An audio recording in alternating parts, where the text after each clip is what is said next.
This entire project has shifted a lot, and that's kind of my style of doing things. Is lots of change and not being afraid of change.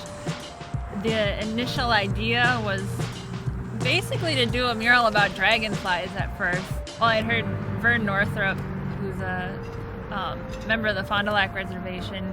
He did a workshop with me and told kids about the significance of dragonflies and how they're just a really cool symbol of transformation because they go through a bunch of different phases in life. So I wanted to do something based on that idea.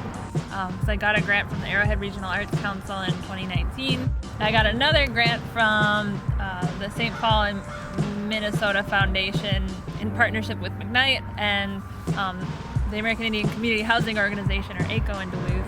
And that was to do art in the present moment. Miri just embodies this spirit of easygoing, just get the paint on the wall, it'll look great. And she understands that we all have our natural artistic abilities and talents and is so encouraging of all that.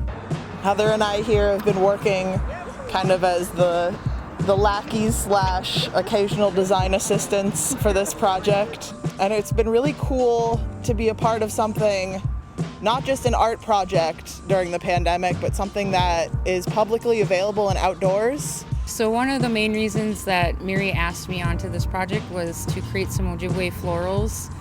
And I do beadwork and moccasin making, and so I do a lot of design work with Ojibwe florals. But Ojibwe florals are culturally significant, and really it is a connection, how we are connected to the earth and the environment.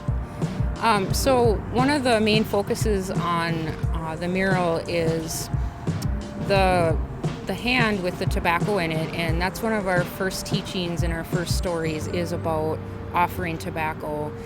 We acknowledge the life around us, the fish, the dragonflies, the plant life, and all of that, and they help us survive and live. And so we take medicines and plants and we eat the fish and the animals, and so culturally we offer tobacco before we take anything.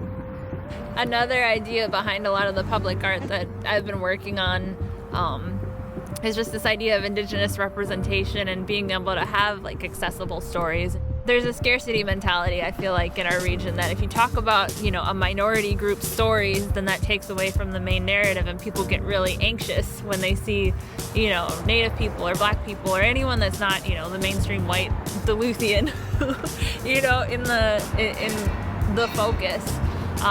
But I think, this mural and other murals that we've done have really tried to give people just a lot to pull from and a lot to process, and to be able to see Native concepts as part of the community and not necessarily this scary, intrusive, negative thing.